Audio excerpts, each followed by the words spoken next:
Let's do that. Okay. Claudine, hey, welcome everyone to this latest episode of Brick to Brick, the podcast for small and medium businesses. Today I have got another lean geek online, and this time it is Paul Dunlop, a good colleague from across Tasman. So the title for today's session is Two Lean Geeks from Both Sides of the Tasman. So those in the Northern Hemisphere, get your atlas out and you'll figure out what we're all talking about. So, Paul, please introduce yourself. Hi, Rob. Nice to see you again. Paul Dunlop. I'm a lean management consultant from sunny Ballarat in Victoria, Australia. Rob and I have been communicating for a little while across LinkedIn, and I think there's a bit of mutual admiration going on, and I think we found quite a bit of common ground when it comes to how we approach lean and the way we talk about lean. Yep, absolutely, and we'll get to that down the track of this conversation. So just to really start the juices flowing and just a conversation, I'm going to try and steal some ideas off of you. And the first question I want to put to you, because I'll add to it as well, is when you're at the pub having a beer on a nice warm afternoon and someone asks you, what do you do? What's your answer? That's a very good question. And it's I've gone through my own PDCA with this particular question, because I've gone through a series of blank looks when I talk about a lean person or a lean consultant. Basically, these days I just say I deal in common sense, and then we go from there. Respond kindly to that. I love the simplicity. Yeah. I just go management consultant, and you can just see people just freeze up, and they just go, no, we're not. They're thinking they might be talking to an accountant or something. But what's my one? I just like helping businesses, become better businesses. Yeah. And really simple. And I think that's the common ground for me always comes down to people and process, and people can generally, whatever walk of life they come from, identify with that. And again, I think there's common themes that I'm sure we'll touch on, but that come through every time. Yeah.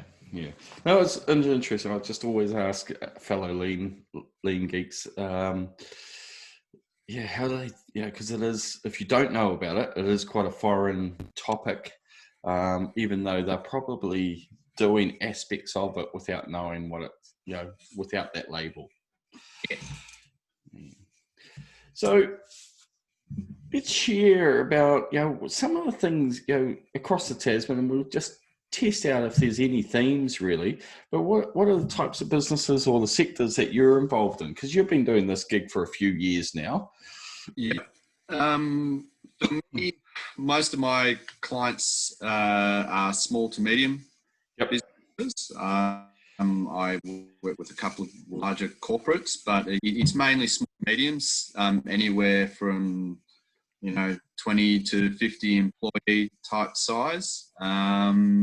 I find that's sort of where I've gravitated towards, and it's a space I like to play in. I have a lot of family businesses, and I think for me, it's really an opportunity that small businesses are agile, and can really make a big impact once we start to deal with process improvement. A lot of these tools are brand new in many ways. I think, like you said, a lot of businesses are already doing things that might not have that name attached to it.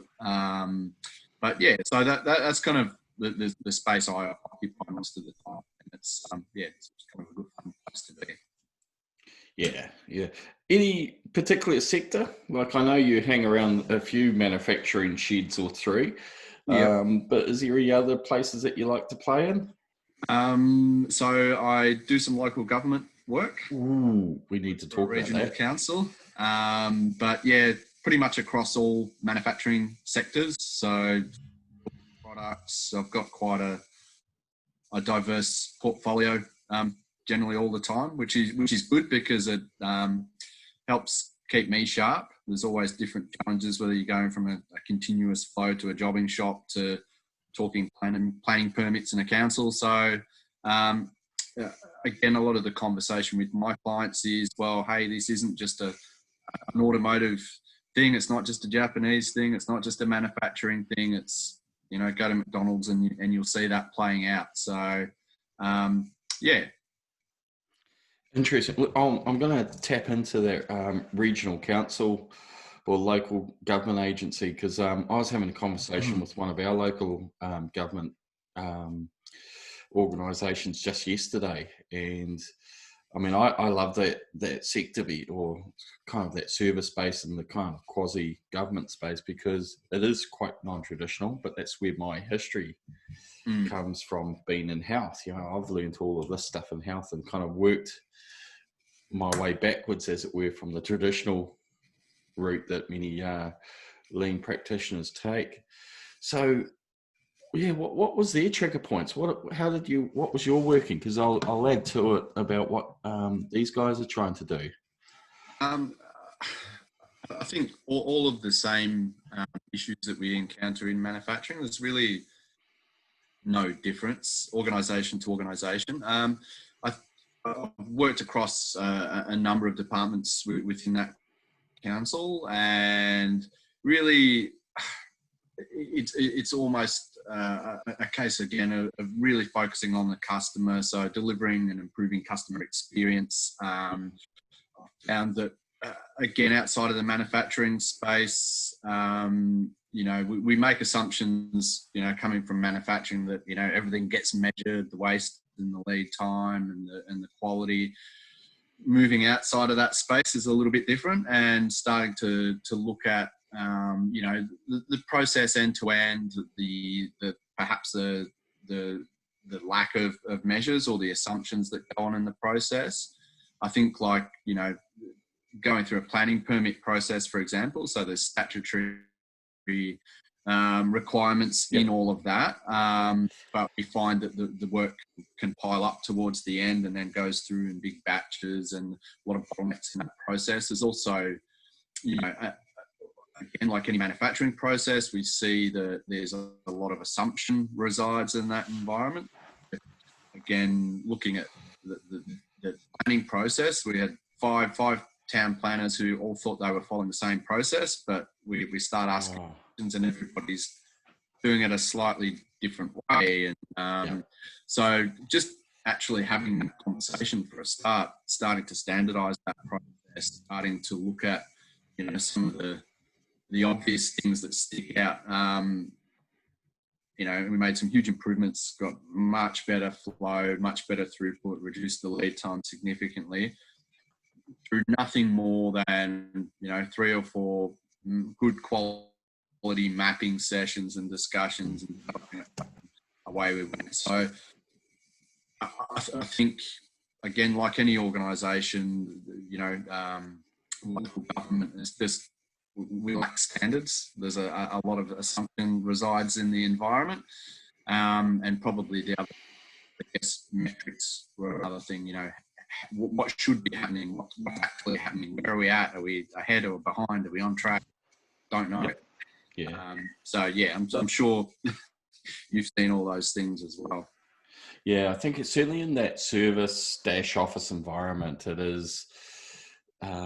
Couple of things I've found certainly is, I think the word assumptions is right that you mentioned. Is there's assumptions that everyone's doing the same thing, and I know it's not in local government, but I work with some finance advisors, insurance brokers, and just mapping, you know, the power of a process mapping. And I sometimes you don't even improve the process, right?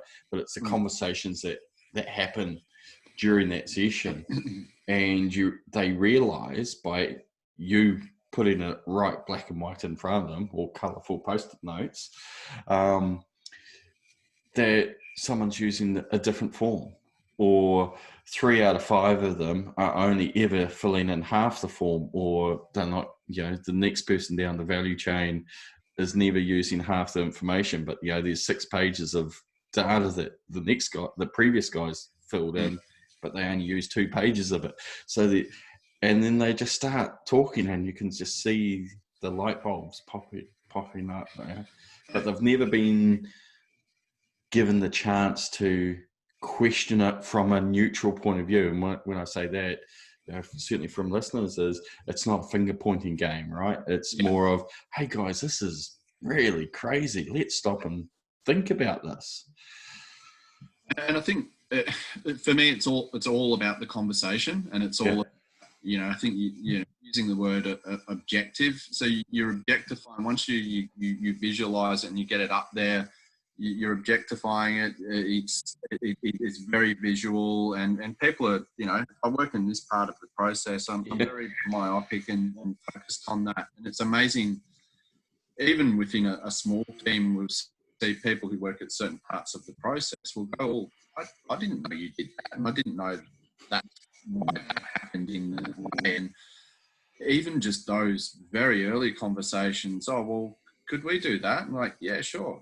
And it's just that questioning and curious mind, and, breaking down making it a safe space as well. And I think that's an important thing, and again, you mentioned the finger pointing and the blame. It's really deferring to the process, always the process. The people's behavior and people's performance is dependent on the process.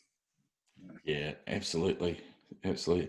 So even within probably 10 minutes of chatting, we're coming across, the themes are the same. That we often, I'm sure you find, and I certainly find, the themes from business to business, it doesn't really matter what the sector is. If the guys are dressed up in blue overalls or it's, formal attire in an office, often it comes down to communication. Yeah. And understanding who's doing what before and after, and working more as a team. That, I think that what tends to happen, certainly from my, everyone gets busy, and when the work stacks up, they just dip their head a little bit down, a little bit further, and work harder, rather than just going, actually, let's just step up, let's just check in with each other. And it might not change everything, but it just keeps everything honest and open, and at least the opportunity to get better is there. Yeah. And I think it's as simple as that, and as difficult as that. Communication is always, I think we've talked about it before, but my top 3 organisational bugbears every single time: communication. I guess I will hear from the front line that we've told them 100 times and nothing ever happens, and performance is not managed. And there's reality in this perception in all of that. But I see those as the common themes. And then, particularly for people like us who come along and say, hey guys, I know you're busy and all the rest of it, but we want you to do this lean stuff now and invest some time. The conversation is always, we're too busy. Paul, do you do this lean thing, or do you want me to get product out the door to our customer? It's almost that holding the gun to the head. Well, I actually want you to do both. And let's work out how that happens. So there's always, I think, that bit of tension up front. And I think when we're talking about the busy, it is starting to question why. And what is that busy doing? And particularly for leaders through organisations, I think I'll peer out onto a shop floor and I'll see people scurrying around. Like, what are you doing? Why are you doing that? And it's generally, again, our leaders who are almost wrestling with the process as it's playing out and making it work.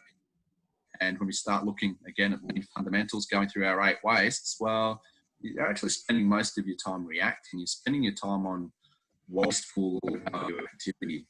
And it's just about, I guess, shining a light on that. And once the penny starts to drop, then the conversation changes and then away we go. Yeah, I think just picking up on that reality and perception, those who have met me and worked with me in the past will know that I love a good whiteboard, and the visual management tools, right? And I still will talk black and blue that I've seen some digital tools come close, but I still love the interaction that a whiteboard and a team have with whiteboards. And one good example around the reality and perception is, oh, that always happens. Oh, does it? Let's record it. Let's turn that into a black and white. And I've had a couple of occasions when, yeah, it was actually true, but it was actually worse than what people thought. Or that process that goes wrong once a month, but it happens to the same person all the time. So it happens all the time. Okay, let's record it. Is it a big issue? Do we need to spend time fixing that or something else? Because you are too busy, so we've got to pick one. Oh, let's measure it, get that based on, oh, it happens once a month. Okay, it's not your biggest problem. Let's find out somewhere else. Yeah.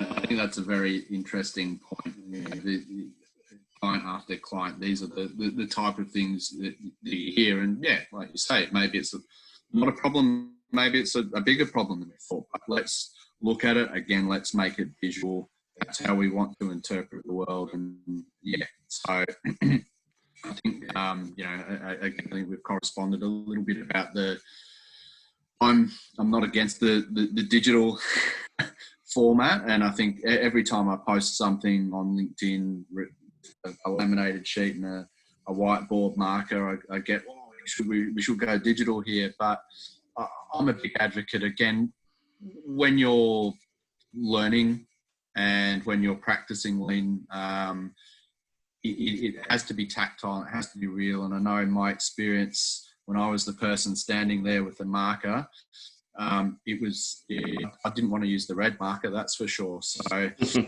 I really like that green one. So there is quite a bit of psychology in that. There's a lot of ownership then over the metric, because I have to make that metric real, and I'm accountable to that metric. I'm also accountable to then doing something to either sustain or to problem solve around that. So yeah, huge advocate of, I mean, for me, the fundamental tools are, a process map, some visual boards, and some 5S. I think any business with that alone is 80% of the way there. Yeah. And I think one of my telltale signs is having different writing on a whiteboard, because that means it's telling me that there's good engagement from across the team, not just one person. I was doing work with a large organisation in Auckland a couple of years ago now, and you'd have a whole lot of teams working on service excellence, lean thinking, and some boards will be just the same handwriting, perfectly tidy, and that would make me stop and ask what's happening around the team, because the same person's got control. So it was just another way a person was managing, doing that command and control method. Whereas the messiest, scruffiest boards were the ones I really got excited about, because it means people are just using it on the fly and just adding to it and talking to it. And took a while for other teams to understand that. But then they can create that personality, like put up all the different pictures of themselves, or sort of like avatars that represent team members. Have fun with it. Yeah. And I think that's a great point. This should be fun. It should be enjoyable. It should make people laugh and put smiles on their faces. Yes, there's trials and tribulations, but it should be fun. And that's the whole point. I think sometimes we get a bit too serious about it all. And again, when you're looking at visual management, people get beautifully sign-written boards, and it's all about looking perfect and all the rest of it. And like you say, the best ones are the rough and ready ones. And again, I think when you're learning these tools, it's going to be rough and ready, because you don't really know what it is you want or what's going to work for you. And it's going to go through many, many evolutions before it gets to a point where, the team's happy with it. So, and I think that's, again, we get a bit caught up in that. We get a bit caught up in also that what works for Toyota and somewhere else. We're just going to grab that and whack it in here, and it's going to be all good. And it's not the case. So I think the other part of that is ensuring that when we do this, it's a set of tools and principles that you need to grasp in your way and apply them in your way for your business and your culture and your customers and all that sort of stuff. So don't get caught up. I guess my advice to whether it's people internally or new lean people is that don't just read the book and do that. Just apply the principles in the most raw way, and away you go. And that's where the purity's at, I think. I've got some questions around here, but I'll just use that as a bit of a segue. So don't just read the book and do it. If we were sitting here and we don't need work to income, you've just won lotto, you can put your feet back up and the business goes. What can I do without dragging you out of retirement? What can we do this lean continuous improvement, whatever you want to call it? What can a business owner, that small family owned and orientated business, what can they do? I really like, what Paul Akers says, fix what bugs you. Yeah. And I don't think it really has to be any more complicated than that. What are the things that are frustrating you, your people, what's pissing you off day to day? And start there, because that's the waste. That's the common sense. And I think every business will have those obvious things. The other thing is simply ask your people some questions, engage with them. I think for me, all of the lean tools simply, like we've said, exist to stimulate a conversation. They exist to stimulate a conversation to check on the health of the process and the feelings of the people who are interacting with it. The responses that come from that are then to be facilitated by the business owner or the leader to take some action or work together with the team and improve that situation. So I think it's, without all the hullabaloo, that it's as simple as that. What is it Taiichi Ono said? Start from need. Yeah, I like it. And I love Paul Akers' stuff, so I didn't think he would take too long for one of us to mention him. We'll tag him in the post when we do this on LinkedIn, because he will respond. And anyone who, totally recommend anyone to just go on YouTube and just Google the guy and just search him out and follow some of his videos, because he's just got it down to some raw simplicity. I love it. Yeah, there's I'm not sure if you've seen this one, Rob, but it's just they're shrink wrapping. Yes, and I love that. And when I'm teaching PDCA, I show that to people, and that's it in its essence. There it is, playing out in front of you. The one, and I actually messaged Paul around this directly, and he sent me a link personally, which that was just generous of his time. And a message, he's on the bus with a tour of lean people, and he talks about the string and the standard of it's the standard that you walk past, and keep that string tight.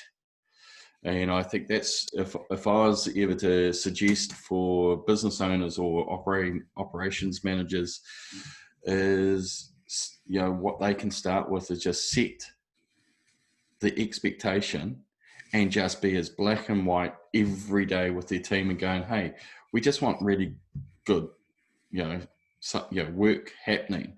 If something's pissing you off, go and fix it. You've got carte blanche to stop. If it looks like you're doing some good improvements, we'll come and help you. We won't ask you or make you accountable for that time. So setting that true north, that expectation, but empowering the team to go, if it's bugging you, stop and fix it. And I think that's a great point, and I see that a lot. Is that often in command and control environments, environments or where there's a legacy of that is that people need very clear permission to do something. So, you know, I'll sort of come in and have a conversation, and, you know, as an example, people might be walking around this stool, and I say, you know, what's annoying you? What's frustrating? Oh, that bloody stool, I have to walk around it all the time. I say, well, why don't you move it? I can do that.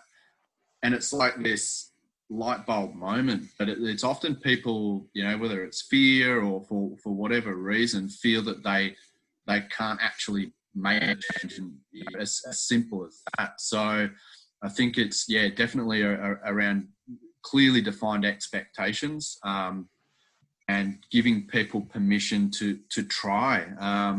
You know, a lot of the things that we'll do might not work, but it's about a learning process. And I think, you know, when we come back to the visual management and we're starting to see, you know, our performance against the target and things are red and green, and, you know, my advice is, well, it's not good and bad. It just is. That's the health of the process. And what we're here to do is drive a conversation around doing more of what's working and fixing the problems and prioritizing those and doing stuff about it. A lot of the things that we're going to do aren't going to work, but we're going to learn and go again. And that's the essence of it. And again, coming back to Paul Akers' videos, that's what you're seeing playing out so simplistically. There's cardboard boxes and tapes and, you know, yeah, all that sort of stuff I did as an operator back in the day. And it's great. Yeah. And I think, it's just every day though.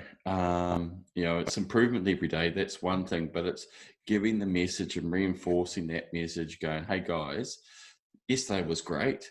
Why, you know, and not trying to push them, and just you think you've said the message once, but you just got to keep going and keep encouraging them and let that momentum build. So, yeah, I think if I was really sitting there and encouraging a business owner to start somewhere, it's just like, just give them permission to do so, but you got to tell them every day. Yeah. Absolutely every day. Reinforce good stuff, you know, and even go congratulate them when they've tried something bonkers and it hasn't worked, going, hey, that was good effort.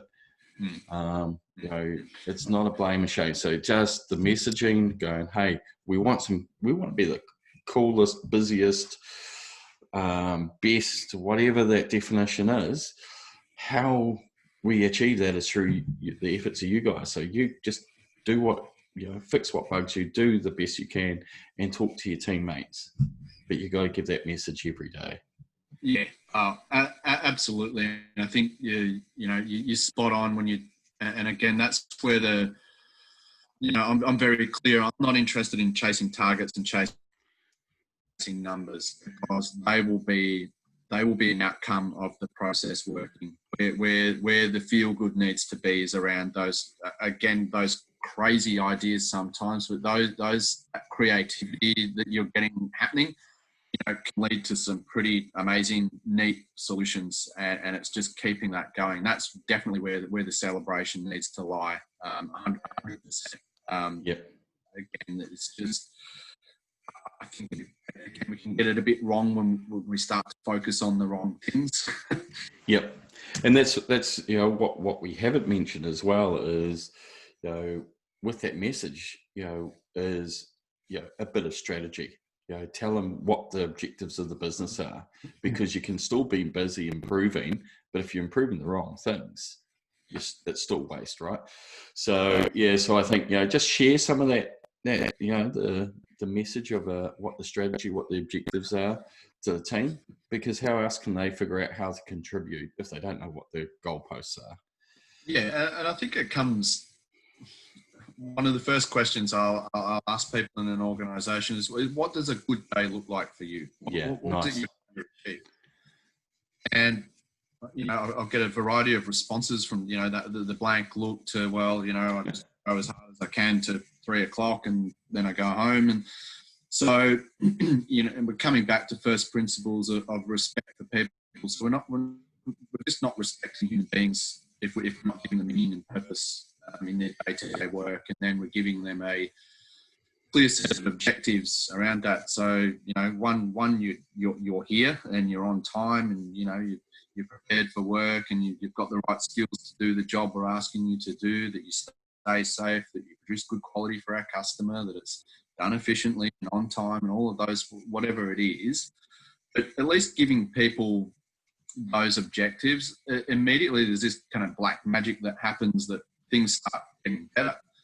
And then all of a sudden, I didn't know that number was important. Well, yeah, it is, because that's how we service our customers or run our business, whatever. And that already then starts to begin the conversation, and then we make that visual and so on. Yeah. So it's really, that's where that sort of engagement, and like you said, it's the consistency, it's the discipline to execute on that every single day and talk about that every single day.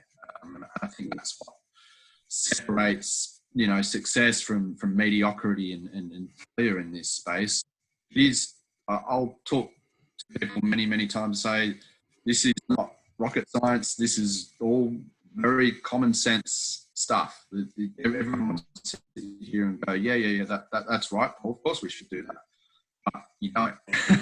Yeah. And I think what you're just pulling up or highlighting what you said about what makes up a good day. That's why I do my, there it is, Lego serious play. Make a model, and that's why I started doing that. Is the teams can make a model of what that looks like, so they've got that story, and then later on, if you want to make it slightly more complex, is get every team member to score 1 out of 10. How well you've achieved getting that. That was, if that's ideal, if that model, that story is your ideal day as a team, what's today? Oh, it was a 6. Okay, let's get an average, and you want to get that up. And you don't ask them why or whatever. They'll figure it out. They'll start going, shit, we only got an average of 5.5 yesterday. What went wrong? So the numbers create the conversations. We talked about the conversations. I go, numbers are really important, but they're quirky and they're absolutely useless if they don't have those conversations. Yeah. So that's how I would work with the team as well, is just what makes up a good day, or what's a good year look like, or a week. The timeframes are relevant to the different industry. And measure, I like the day though, and measuring, getting a team. So if you've got a team of 13, get them to write it all down, get a daily measure, and you don't even have to measure the processes or anything. That's the one, because they know intrinsically, right? Yeah. If everything went well. Yeah. And if it went from a 7, 7.3 and, all floating around there, and suddenly a 4, they know what's gone wrong. Yeah. So it could be as simple as one measure. So yeah, it's interesting. Yeah, and again, it is just the tools for me are always just a stimulus for the conversation. Yeah. When we look at visual management, I'm always interested in the bit at the end, which is the corrective action and the follow up bit. Yep. The conversation becomes real, it's documented. Our leaders are then accountable for facilitating that, and that's where the churn and the PDCA starts to happen. And like I always say to the guys, this bit's all very nice, but that's the bit I want to see happening. I want to see the scribble and the scroll and stuff get and done. Yeah. So any other tips for a business owner?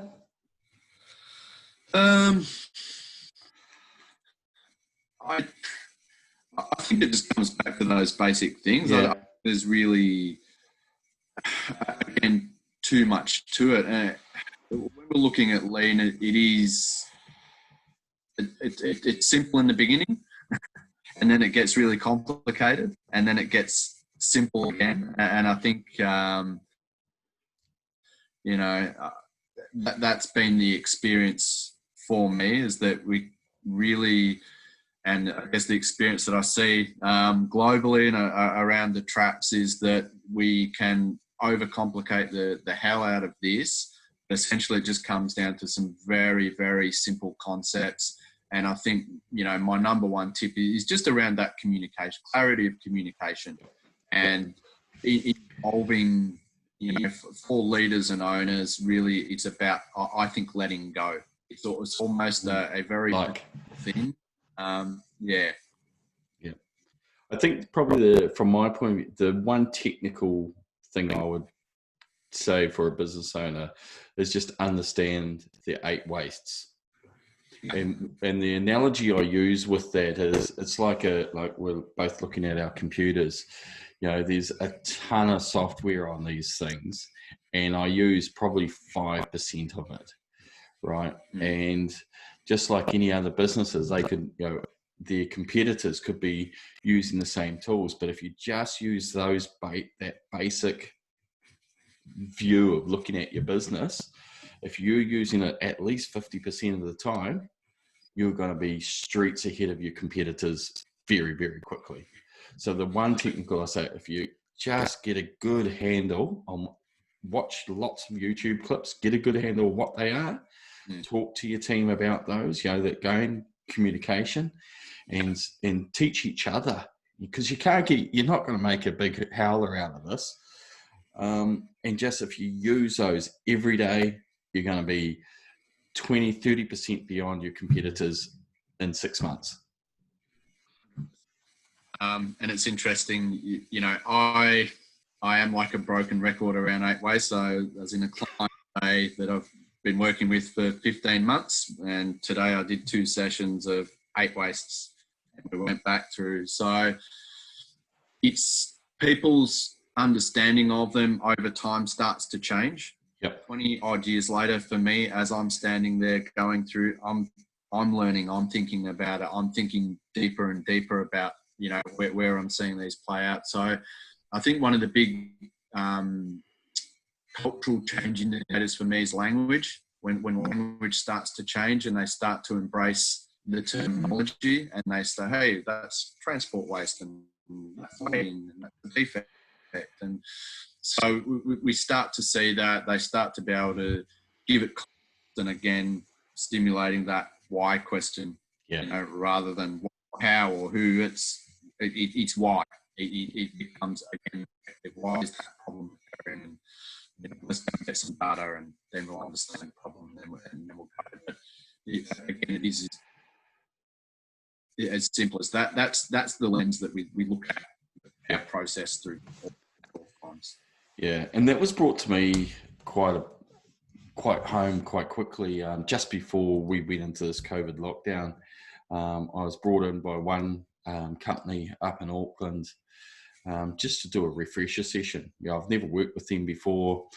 The owners gave me the brief of, we've been practicing lean for 7 years. We're pretty dang good, but we want to get the last 2%. We want to just reinvigorate. There's a few challenges creeping in.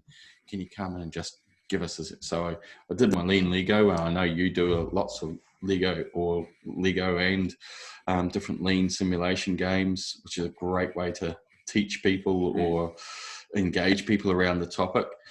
And I said, look, I don't have my slide on here that I usually do for the 8 ways. So just as a kicker, let's talk about them. And a room of about 15 people, and not one of them could tell me what any of the ways were. But interestingly, they probably knew what they were, but they've been practicing it for so long, they probably turned it into their own language and forgot about what they actually were. But there were still some gaps. So it was going, actually, let's go back to the basics. Let's learn how to catch and pass before playing a game of footy, right? So, yeah. Okay. Probably getting close to time for this. What's some of the frustrating things that you hear about lean, or, the myths, It's been a while. Is this another session 2.0? That's a whole other episode. Look, I think for me, it's probably, I say lean can mean different things to different people, and my sort of comic take on that is if you lined up 10 lean consultants before you shot them all, you'd get a very different version of it. But I think that's, I spend a lot of my time probably focused early on what lean isn't rather than lean is. So it's been applied in the wrong way many times.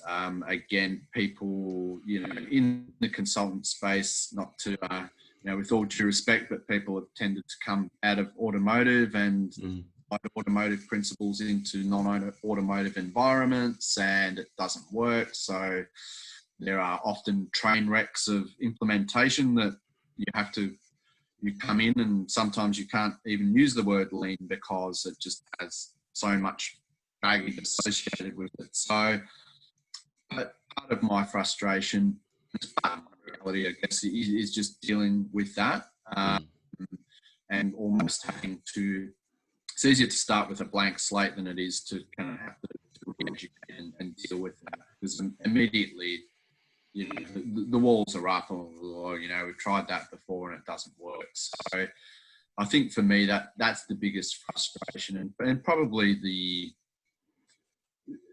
trying to overcomplicate something that doesn't need to be overcomplicated. And we don't, for people who live this, we can use the Japanese terminology and we understand it, we know what it means, but there's no reason to be doing that to an audience who's not in that space. Because I had a client recently, and there's Kaizen all plastered all over the place, and I said, what's this Kaizen stuff? Tell me about that. Oh, this is some Japanese one. And so they'd been working with a consultant for a year or more, Kaizen boards, and no understanding of what that actually meant. And so it's this sort of stuff, and I've probably been guilty of it in the past, but I think that it's something that there's really no need to make it something that it's not, essentially. And that's why I love that Paul Akers approach. It's very grassroots, very practical, very accessible. And if we at the end of the day, we're here to focus on the customer, and the customer are the people who are working in the process and that need these tools and need them to be accessible and simple. And that's it. No, I hear what you're saying, and people go, oh, is that different to Kaizen, or is it different to Agile? Okay, it's all the same. You can put a label on. I really don't get it. Basically, it's all got like, we can take, people say, oh, it started in Toyota, but I mean, you can drill it back even further than that, right? It's the whole industrial age. And what also grinds my gears is, apart from trying to be tricky and giving it different labels, is that they see it as a set of tools, because they have had that bad experience. So before they start anything, they have to sit through a 3-day seminar learning how to do, plan, do, check, act at PDCA, or how to do root cause analysis, when it doesn't mean anything to their problems. And then they do say, oh, Lean, we've done it. And as soon as I hear that word done, I know they don't get it, right? And I'm just going, man, who showed you through this? Who burnt that bridge? And then you've got to redo that whole, it's a mindset. It's not a thing that you get done. They might have, I got asked once to come and observe some staff in a technical health area, and the senior management said, can you just observe a couple of different of our sites, observe what the staff are doing, and then tell us how we should be doing it better. And I said, no, that's not how it works. We've got to ask the team how it could be working better. So that's what grinds my gears. If they see they asked me to come in and how can you improve it, and we just walked away from that job. It was a national organisation, and it would have been a great contract, but the wrong mindset. And So yeah, so my recommendation, if you ever have people telling you it's, it will, your lean journey will kickstart with a 2-day seminar around tools, run. Yeah. Or the other one for me is when anyone calls themselves any sort of an expert or a sensei or whatever, go very, very quickly. Because again, I think it's very, and I'm, I will say to my clients, I'm going to learn way more from you than you will from me. And that's the approach. I'm going to shine a light on things with the 8 wastes. We'll go, oh my God, freak out a bit, and then we'll go, righto, where do we start? And again, it's about, for me, expectation in terms of, it's just going to be about, we're not going to get this huge leap forward. It's going to be these small steps, and there's going to be a bit of pain along the way, and it's not going to be perfect in any way, shape or form. But the accumulation of all of those small steps adds up to a big game. And it's amazing how far you can come in a relatively short period of time when the people start to get engaged and get enthusiastic and start smiling a lot more. Going home on time and all of those things. Yeah, absolutely. Yeah.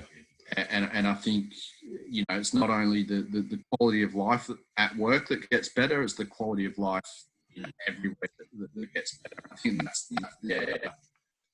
the bigger aim in all of this is about really improving people's lives. Yeah. It's certainly done it for me. I'm sure it's done it for you. So, yeah, our job's to share that. Yeah, awesome. Right, I'll better close it down because I'm looking at the clock, and I think we will be doing a few of these episodes because I've got to talk about a whole lot of things, and we'll come back and do a couple of episodes together again. But I will throw this up on different platforms. Yep. I'll check the sound, see if we can get it into. There's been a bit of crackling because we're doing this over the internet. The cable through the Tasman Sea sometimes cut out there for a second, but something's chewing on it. Yeah, but certainly, we'll put it up on some of the social media and certainly in the comments. Put if you're in Australia, make contact with Paul, talk to him, get that half an hour Zoom session. And I'm the same. I'd rather solve a problem in half an hour and let someone take off and try it. That legitimacy of, we're there to make these places awesome. Oh, yeah, and that's it. I think just giving, will buy well.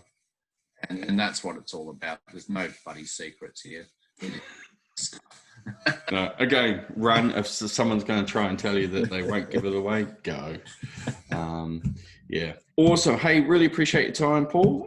You enjoy the rest of the evening. Good. And we'll put this up and see what the feedback is. Absolutely. Yell out if you need anything, and we'll talk soon. Awesome.